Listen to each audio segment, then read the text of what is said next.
It's making leadership accessible for everyone, regardless of title, position, or experience, because title's that big one. Title doesn't make you a leader. There's the Ted Lassos of the world, and then there's these big CEOs and presidents, and honestly, it's the everyday heroes. The moms, the dads, the brothers, the sisters helping one another. Isn't that really what makes the world go round? Yes, everyone can be a leader. But we don't often identify that way, or we don't think of what we're doing as leadership. No, Ted Lasso is a terrible leader. But what I love to point out is that he knows nothing about football or soccer. He knows nothing about it, and he is going to go lead and coach a soccer team, and he's an American football coach. And you're listening to the Real Business Connections Network. Real Business Connections Network. Powered by Balbert Marketing, LLC. Subscribe now and check us out at realbusinessconnections.com. Enjoy the show.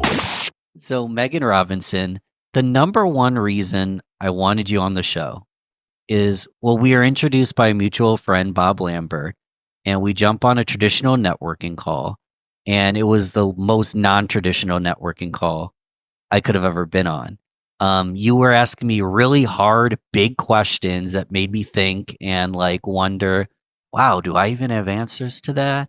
And before you know it, you're drawing out designs, maybe an org chart and an axis, and we're filling it in together. And not a week later, you've got this all outlined to turn it into a research-based article. And I'm like, this human being is cut from a very nice cloth.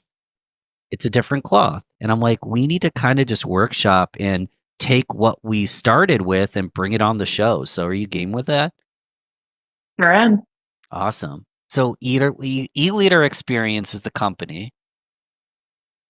Yes, E-Leader Experience is my company. We focus on leadership development for all levels of organization. A lot of times it's more of that mid-level manager, the emerging talent, those that don't necessarily get a lot of attention or support, or technical experts thrown into management. And you're dealing with a lot of big time, possibly even Fortune 50 leaders. But aside from that, we're all leaders, right? Can we kind of clarify on that one? Yes, our mission is really to make leadership more accessible and attainable for everyone, regardless of title, position, or experience. And normally when I say that, especially on networking calls, and I was just on a workshop before this, and everyone started nodding their head. They're like, yes, everyone can be a leader. But we don't often identify that way, or we don't think of what we're doing as leadership. And I'm really, really focused on that mission of how do we make it more accessible? How do we get people to get rid of that imposter syndrome and therefore show up with more leadership in their professional, in their personal, in society, in every aspect of our life? How do we do that? How do we do that? We build up the leadership skill. Is what I'll say, right? There's a lot of leadership skills that you can develop, you can work on intentionally, or you let wither. Sometimes people are very naturally talented in certain aspects of it. And so they focus on those skills. But it really depends on the person. It depends on what their needs are. And it depends on what they want and how they want to influence or how they want to shape things. And so one way, and this is where our conversation started, one way is the way we build connections and relationships with our team members, our colleagues, et cetera, et cetera. And go ahead. Well, you're sparking up the conversation again. I will never forget, but I think it was the first question I asked you was real business connections. I said, okay, I love making connections. I love connecting with people. I think it's so important for leaders, but just as a human society, to have more of that connection between us, with those that we work with those that are in our lives. It's missing, and it's making us much more isolated, much more fractured, and loneliness epidemic and everything else that goes into that. But the word that caught me on the podcast is this real business connection. So it makes me wonder what constitutes a real connection versus a not real connection. Yeah. Have you had anyone on the podcast that's not a real connection, or have you had experiences, especially if we do a lot of networking as well, with a lot of those intro calls that are not real? Yeah. So the mere fact you're human makes you real. So we can start there. It's such a great question because a real connection to me might mean something different to you. But real can kind of be replaced with authentic, genuine. Um, those are two good words. I'm trying to think of some more, but just I'm bringing myself to this connection of some kind. Maybe it's a business connection. Maybe it's a connection with my significant other. Maybe it's connecting with an animal. I'm bringing myself the best I can to the connection. I'm being real. What is the opposite of real? Fake.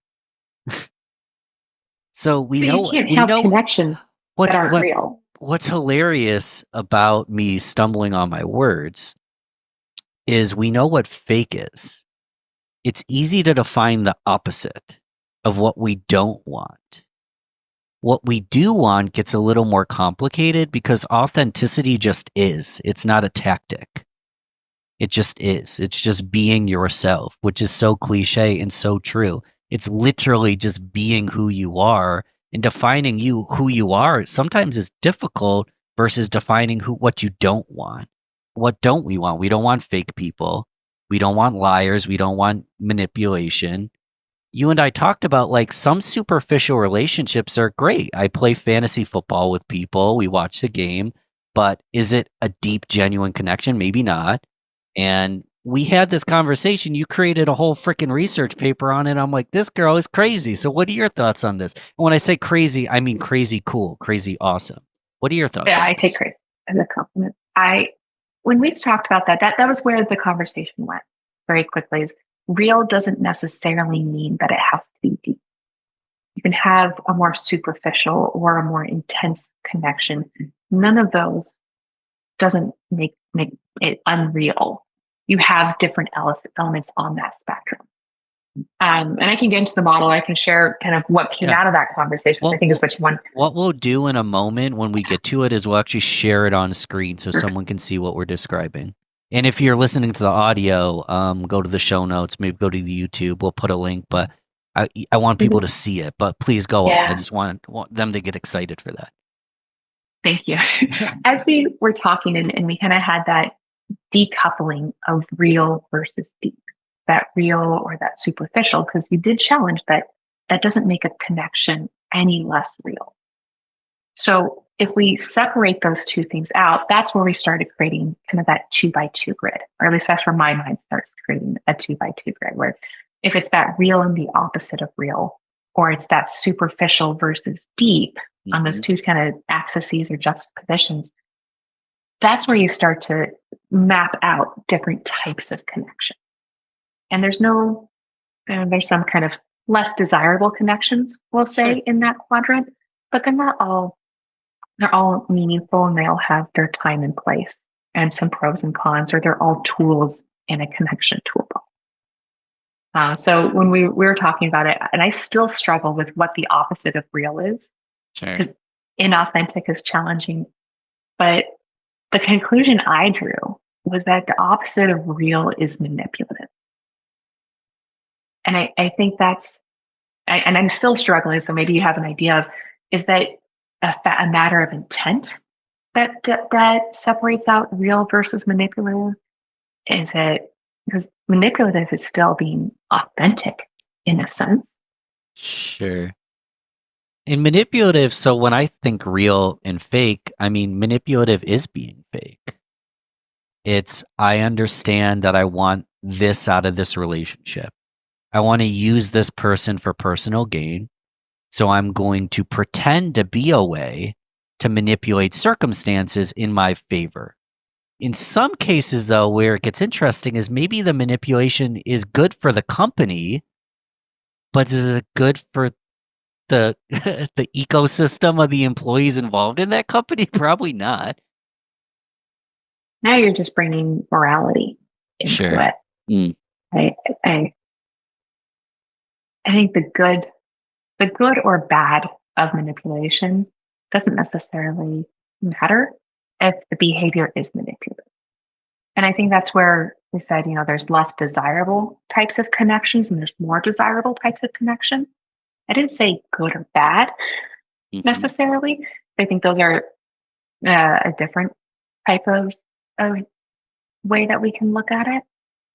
But I do think that if you spend too much time in that manipulative space, you will have negative outcomes of it. You will have outcomes out of any of them. I would say there's probably more negative outcomes that are going to be happening. Is that fair?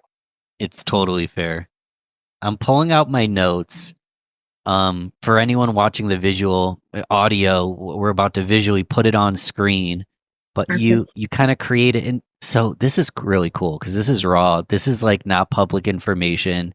We're like talking about it, working. I hope we can kind of work this out. And if the listener has any feedback, we want to hear it. But as you explained, you have real at the top with manipulative on the opposite end, and then superficial on one side, and then deep on the other side. So you've got a square: real, deep, manipulative, superficial.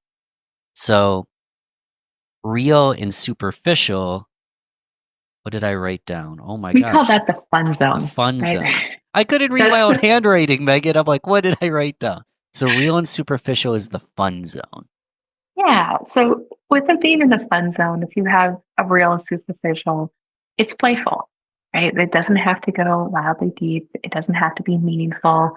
Your example was the hanging out in video games, right? Playing video games. Video games, fantasy football, maybe dance crew.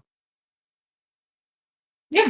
All of that is fun. Doesn't mean that you're having deep, long conversations or unpacking someone's life. And it is helpful. I think we can all think of times when it's nice to have connection in that area and we miss it. I think where we get into trouble is where we don't build connections in other areas, in other quadrants. And it's not a replacement for deep connections. And I think that that's why you have so many people that have friends or do things or are doing business and feel lonely and isolated. Mm-hmm.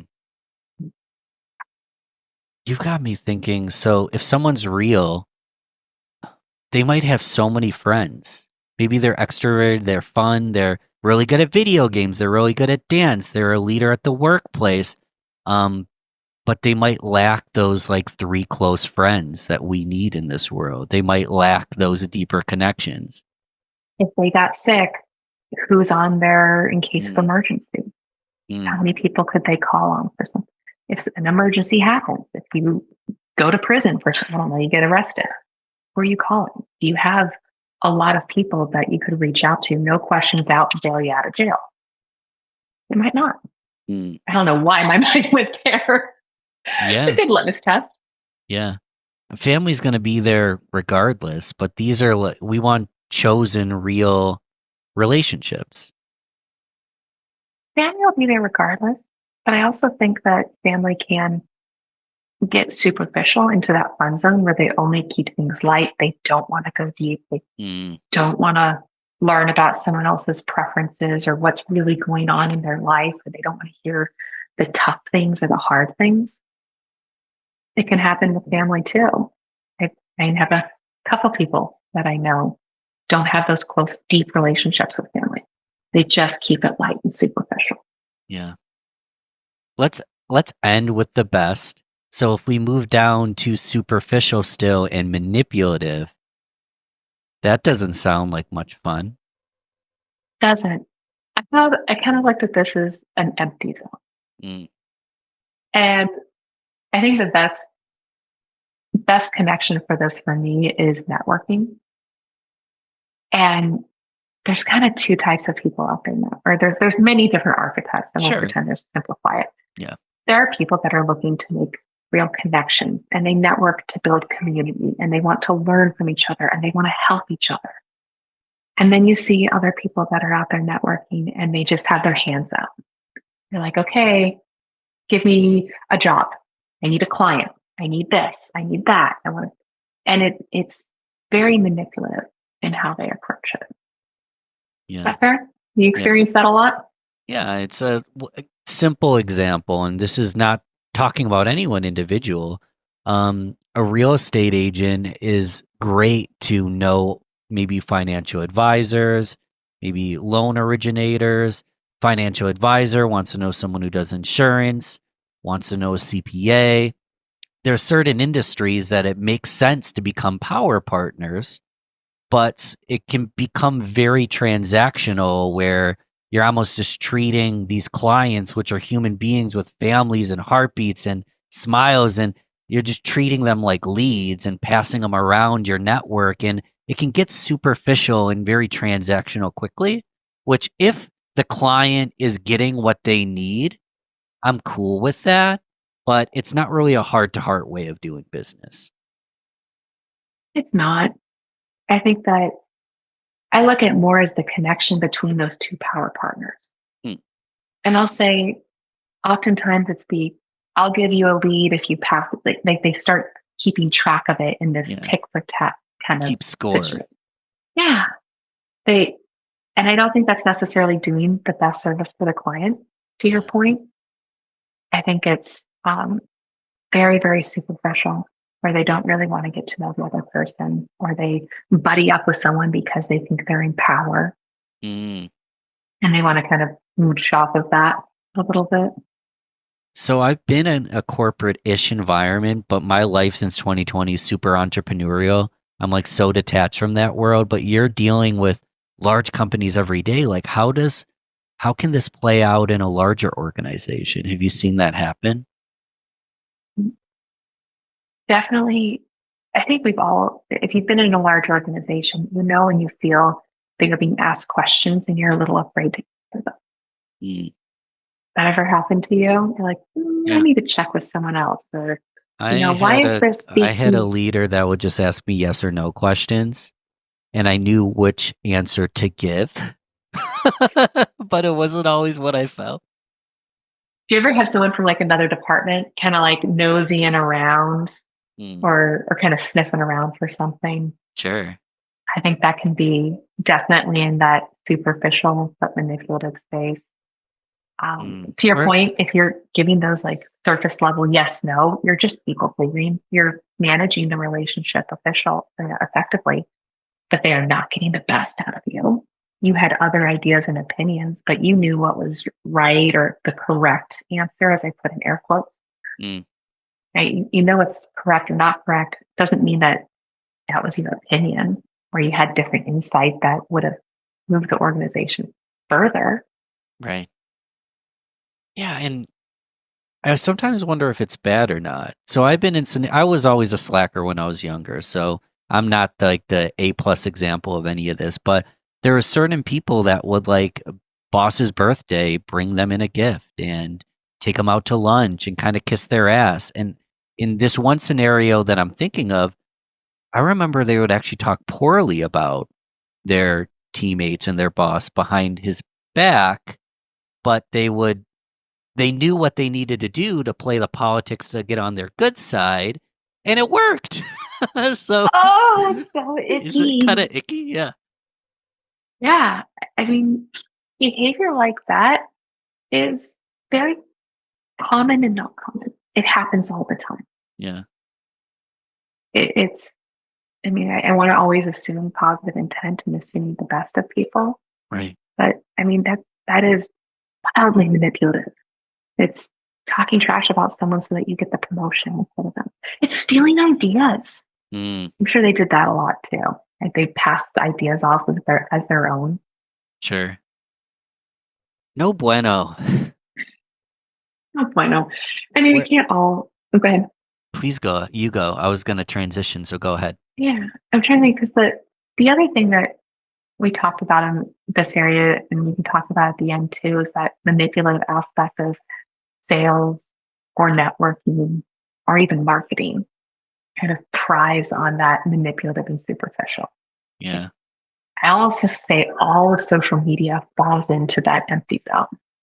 Well, and I was about to transition, and it really is a good because we're walking the plank. Because when you move over to the next quadrant of deep and manipulative, I honestly think a lot of times, like, we've seen so many ads, we've been sold to so many times, it's commonplace. I know when a sales pitch is coming, but what marketers are getting so good at is pretending to be your friend, pretending that they understand, pretending they've been just where you are. And because the old school version of just ads isn't working anymore, we have to find a way to like kind of become the ad. And you get into that deep and manipulative zone, which honestly, I accidentally study out of this weird sadistic interest in like looking at cult behavior and looking at scammers and the way they use their charm, their authority to create whole movements around just treating people like chess, like pawns on a chessboard. Mm. It's crazy. It's terrifying. It's And terrifying. I think in many aspects, we are pawns on that chessboard. And even with that, in a multitude of different people's chessboards, right? Sometimes we're playing the game, sometimes we're the pawn in it. Mm. And I'll say the last example of social media being in that superficial manipulative place. Yeah. It's now getting to that deep place where they want to know you better than someone else, or they're creating algorithms to manipulate your behavior, or they start sending you something after a certain frequency, almost like a gamification, like casinos, right? You want to have that volatile reward system that you keep coming back and you keep checking it. What is it? It's an outdated example now, but quite a while ago when big data was becoming a thing and marketers were really focused on it. Do you hear the story about Target and how Target really identified that pregnant or new moms or new parents are excellent target customers because they create brand loyalty during those very, very challenging early stages of a new family. And so they started looking for purchase behavior to identify if you are pregnant so that they could then start capturing that new customer or that loyal customer before they have their baby so that it would then become a lifelong target customer. You know, brilliant strategy. I mean, I can't knock them for the strategy. Yeah. A little creepy, right? So when a 13-year-old girl starts getting ads for prenatal vitamins and all these things, her dad freaked out, right? So Target, totally unacceptable, very inappropriate. Come to find out, a month or two later, Target was right. Target found out before other people found out that they were pregnant. So it's definitely that creepy line, that very manipulative behavior, and definitely can be dangerous.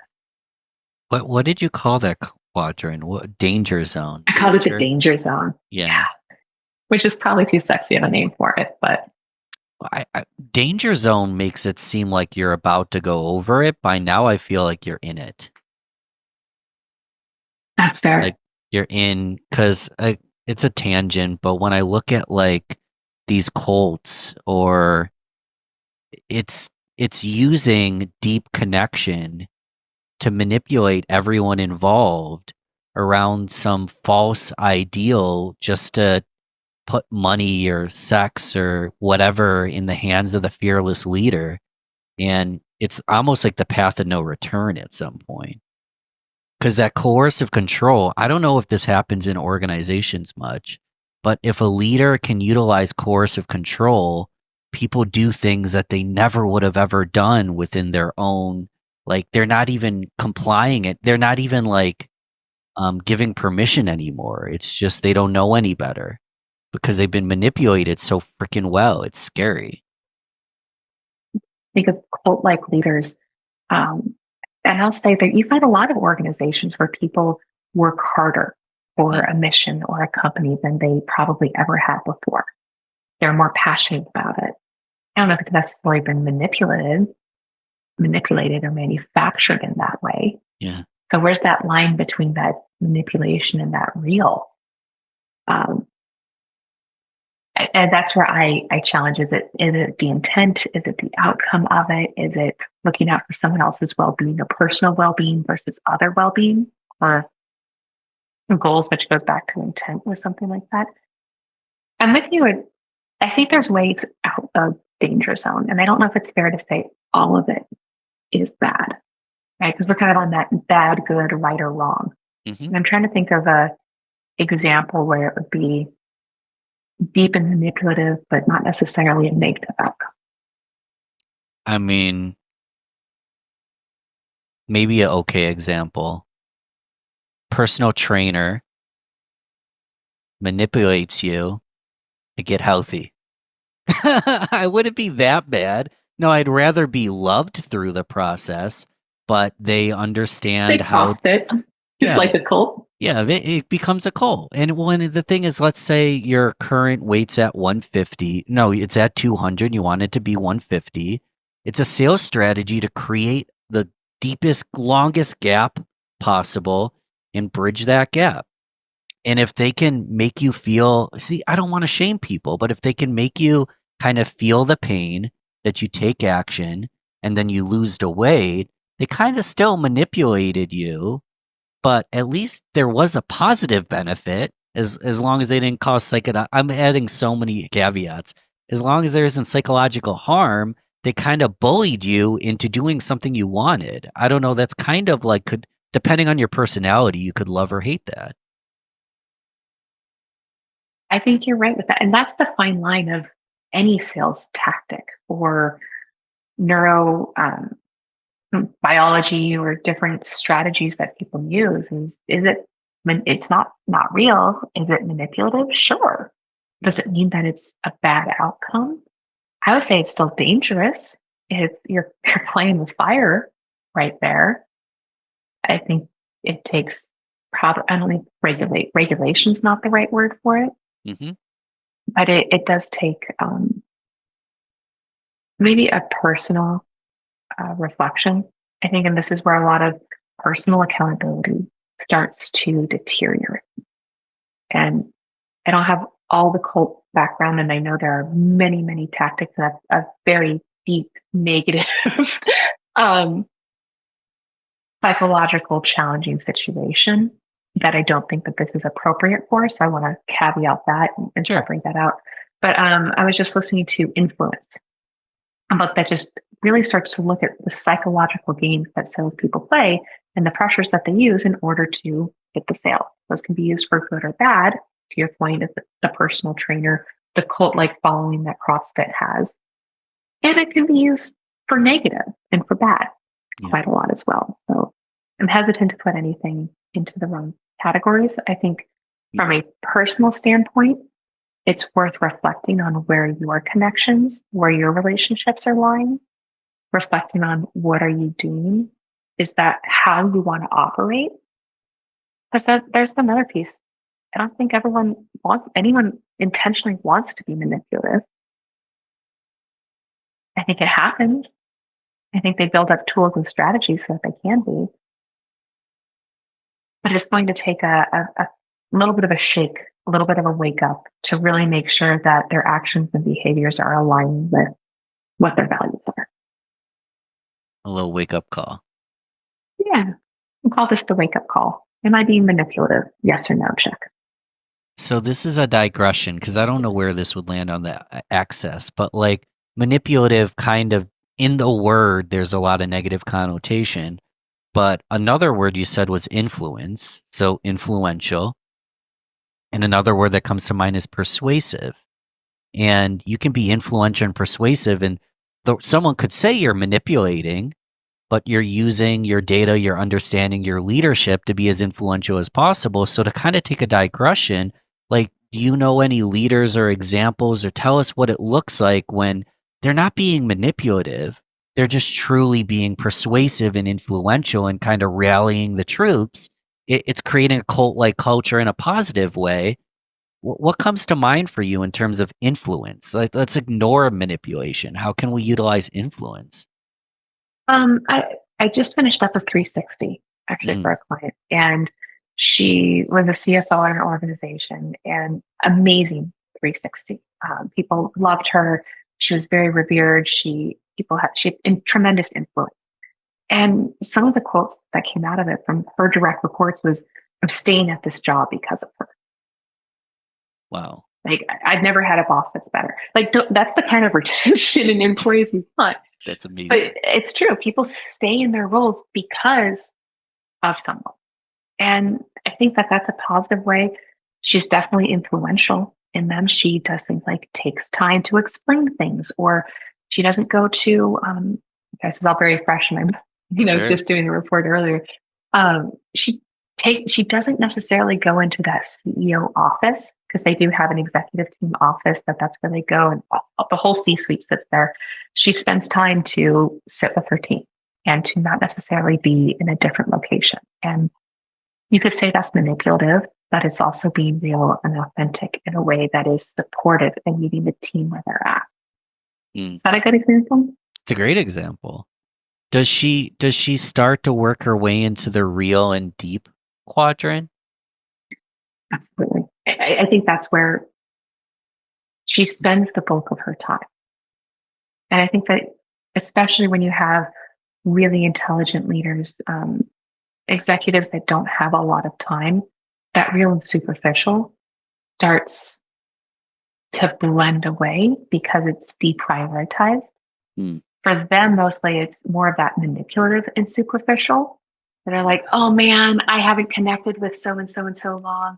I got to go, right? Like, I have to go do my thing. I have to go check the box and see how they're doing.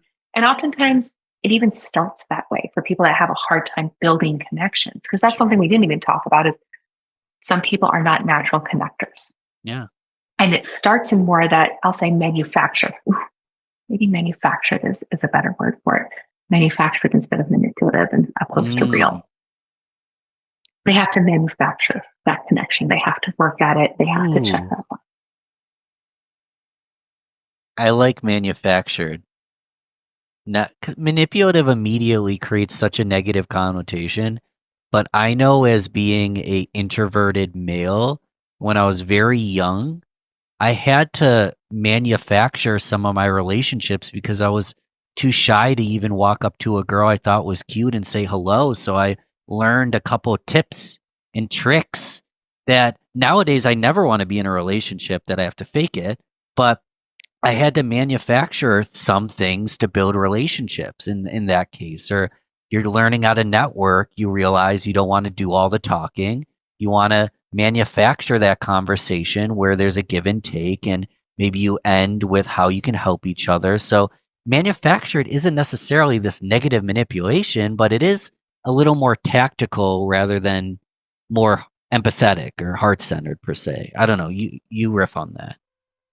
Yeah. Well, when we went back to that real, authentic approach to it, I'm driving with Mm, manufactured. I think that's the much better word than manipulative. So thank you for getting us there. interesting. So we're in real and deep. What did you call that? Yeah. Power. Call it the power zone. What's the power zone? That's where I think real business connections happen. And I know that we said real can be superficial or deep, but that's where, when you said that, that was what I was ready for in our first conversation. Like, okay, let's get Mm, real. And to me, that meant let's get deep. I think when you connect with someone deeply, you get to know them and you're able to better support and align goals, objectives, behaviors. You're able to give that feedback to someone. That if you have a superficial relationship, you haven't built up that relationship bank account in order to withdraw from it. So I'll say that is where you start building those emotional bank account, or relational bank account happens in that deep side. You can't do it on the superficial side. yeah, I find I don't want to call it a trend. I think it's a beautiful thing, but servant leadership is what most leaders look for. And I've even heard leaders say, I'm at the bottom of the pyramid. It's my job to hold everybody up. Don't put me at the top.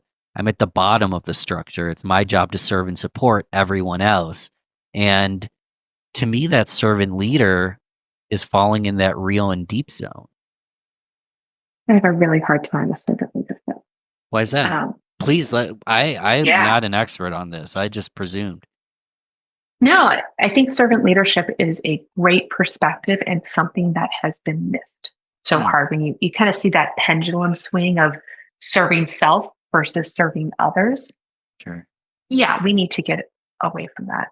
But then if you get too far in that serving others, I think that there's a real danger of you overextending yourself, of getting taken advantage of having boundaries get crossed.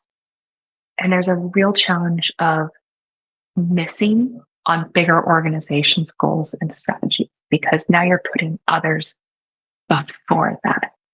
And there has to be a balance between those two.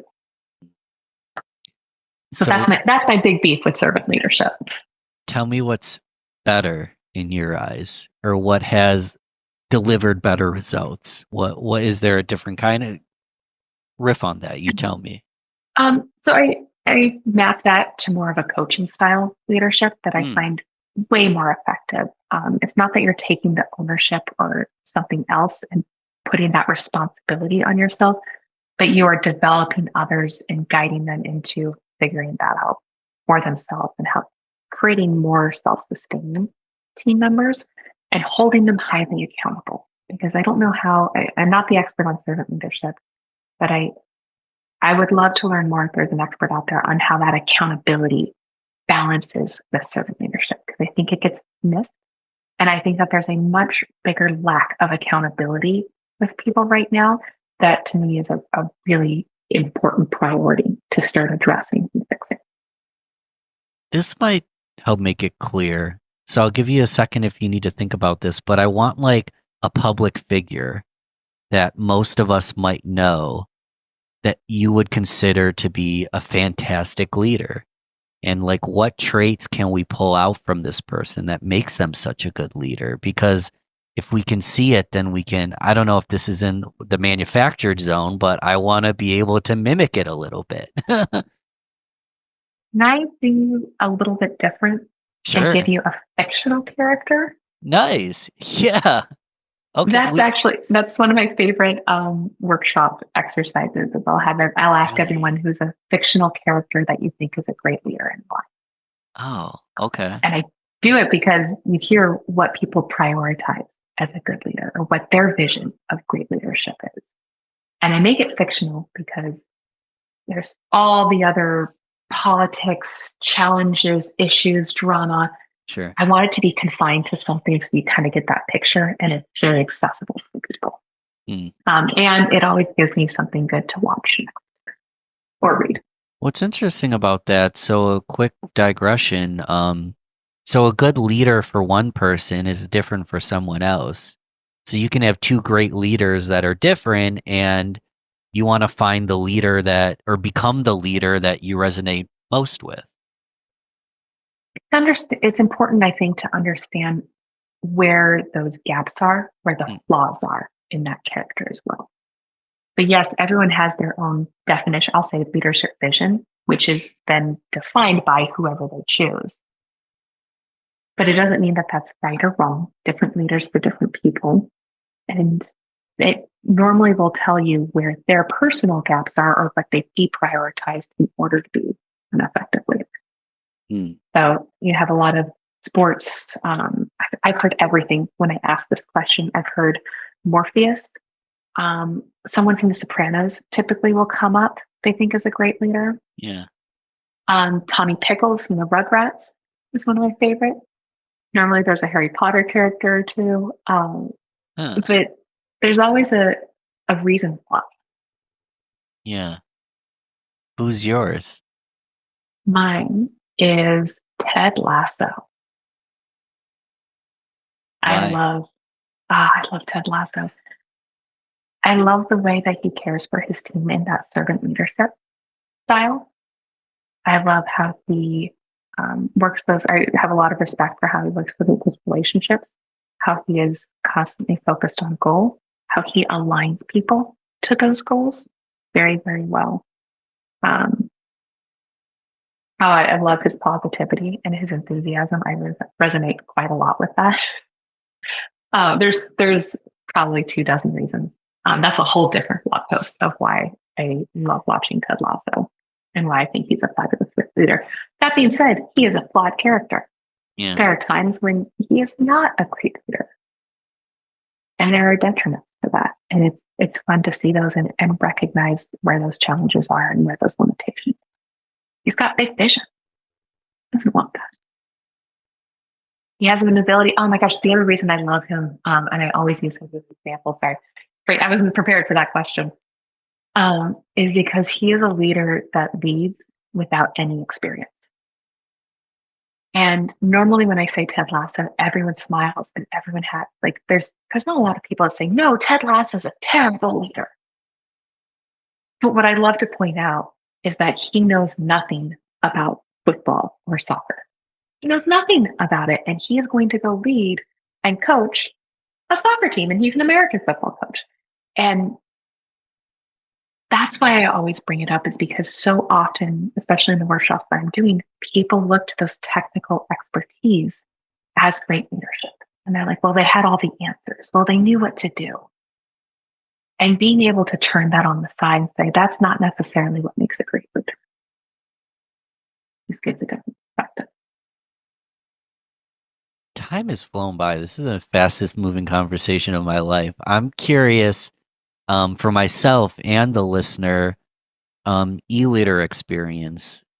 How do they reach out? What would they expect from reaching out, learning more? You tell us. What do you guys actually do? I feel like we've never actually had that conversation.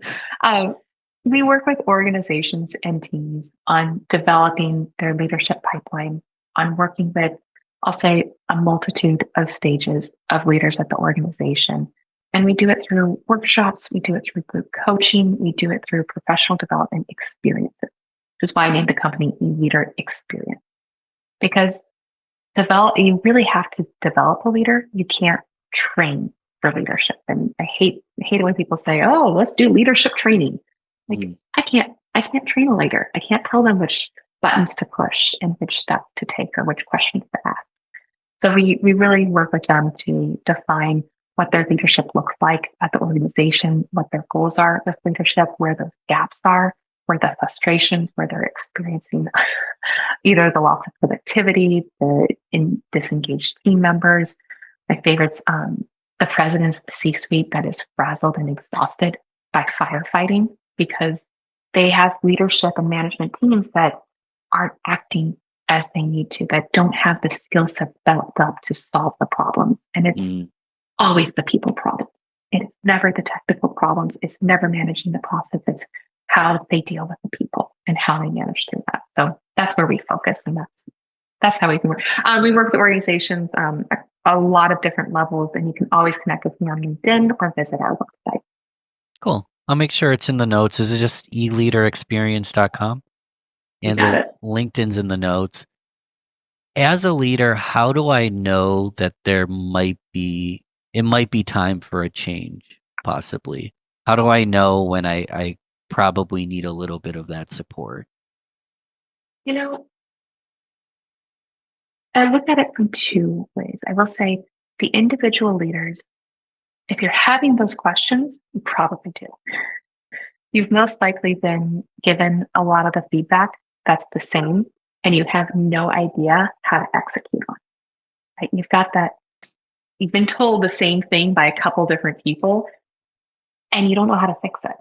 And I'll say from personal experience, that is the most infuriating place to be. It's not lack of motivation, it's lack of understanding.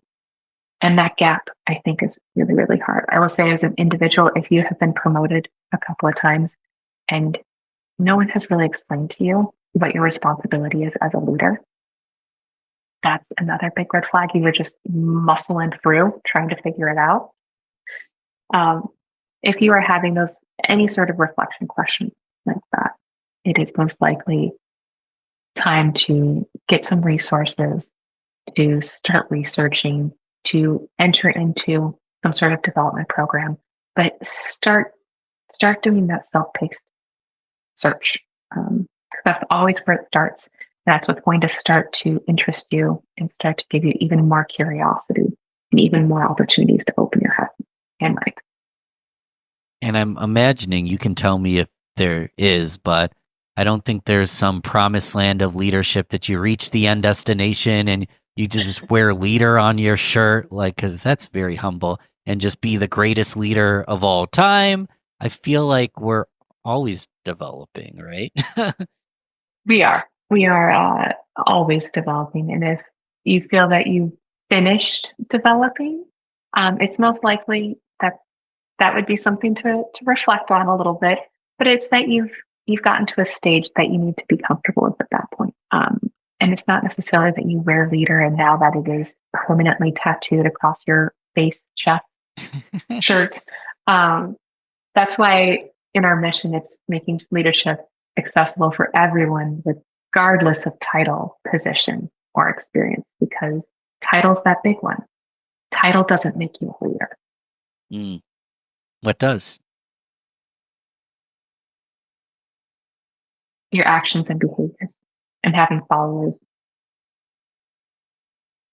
I'll say, I'll end that with a John Maxwell quote, which is leadership is influence. Nothing more, nothing more. So depending on how you're influencing is how you're leading. And you mentioned having followers. That doesn't mean you have 10,000 followers on Instagram or a 1 million subscriber YouTube channel. It could just be your daughter and their friend. It could be 2 employees. It doesn't have to be lot. When you say followers, you don't mean lots of followers, correct? I mean, and that's why I like the Maxwell quote, because it's more about influence. Yes. Are you influencing other people? You could consider that a follower. Follower has a negative connotation. So I immediately regretted using that word. No, it's okay. I just but if you imagine have social media followers. I'm like, there's a lot of thought leaders that are bad leaders. Oh, absolutely. It doesn't make them a great leader. I say it's their effectiveness in their influence. It's a positive or negative influence. No matter if they're having the right outcomes for them is what they will want to change or not. Everyone, as I think we kind of said earlier, defines leadership a little bit differently on what makes a great leader. Mm. So, Megan Robinson, we'll do one last question.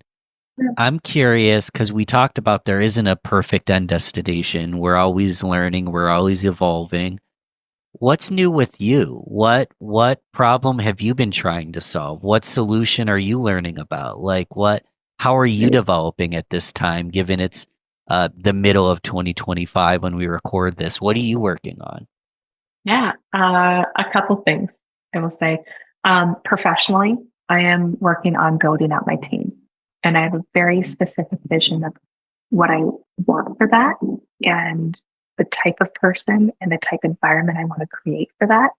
And so I'm very much looking at how do I, as the leader of the organization, craft that to get the most optimal output of that and support that vision with taking myself out of it and supporting others through that. Where's that right balance of things? That makes sense? Did I communicate that clearly? Yeah, you did. Okay. On the personal aspect, I have a 2-year-old. Oh, wow. And yeah, when he was born, I said, here is my next leadership challenge. And at 2, we're figuring that out. It's test in all different aspects that is very applicable both personally and professionally. And I know the work that I've done for a leader experience and the lessons I've learned through that, and very directly applying that personally. And the lessons I'm learning there very much has a connection to what's happening. Thank you for sharing that. I know we've touched on this, but there's the Ted Lassos of the world, and then there's these big CEOs and presidents, and honestly, it's the everyday heroes. The moms, the dads, the brothers, the sisters helping one another. Isn't that really what makes the world go round? It is. And I think those are the opportunities that no one identifies themselves as a leader. And they really need to show up for those situations specifically with more leadership, because that's everyone's biggest opportunity. And I'll say there are times that I need to use some of the skills that I built for this with my parents, which is always Sure. a trip, right? How you, or with siblings, or with my husband. We have conversations and he's on that introverted side. And so I'm like, okay, how do I need to show up differently for him to support that and get the most out of our relationship so we have a real deep connection? So that would steamroll over that conversation.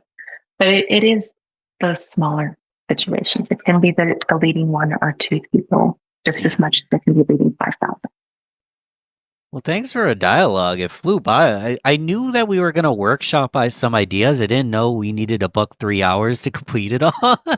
I could talk to you all day. I really hope people reach out to you on LinkedIn, eleaderexperience.com to learn more about the company. And is there anything we missed? Anything else you want to say for the audience today? Oh my gosh, this has been a fabulous conversation. Um, I I am so glad that you are doing the work of having these real business connections and the way that you're able to amplify that for others to feel more connected and part of that community is really powerful. So thank you. Thank you. And thanks for making it possible today. We'll have you back. Appreciate you, Megan, and we'll talk soon. Appreciate you. Thank you.